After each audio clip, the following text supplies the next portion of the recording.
मंगलदायनि दुलायाव थानाय एसएसबी कृष्णा कमल बरुवानि न'आव 13 बोसोर बैसोनि खामानि मावग्रा हिन्जावसा गथ'खौ जिनाहारि खालामना बुथारग्रा दायनिगिरिखौ सीआईडीआ सोराङाव लाबोबाय। मख'जाथावदि बे हिन्जावसा बुथारनाय जाथायनि केसखौ सिगां एसआई उत्पल बराया आखायाव लानाय समाव सुसाइडनि महरसो होदोंमोन।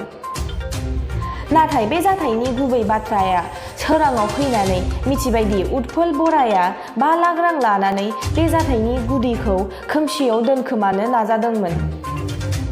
बे जाथायनि गुबै बाथ्राया सोराङाव फैनायनि उनाव सीआईडीआ एसएसबी कृष्णा कमल बरुवा आरो एसआई उत्पल बराखौ थांनाय नभेम्बर 1 खालाराव खाबाय। बेजों लोगोसे मिथिनो मोननाय बादिबा एसआईजों लोगोसे मंगलदै सिभिल हस्पिटालनि 3 डक्टरनिबो आखाइ दंफायोमोन।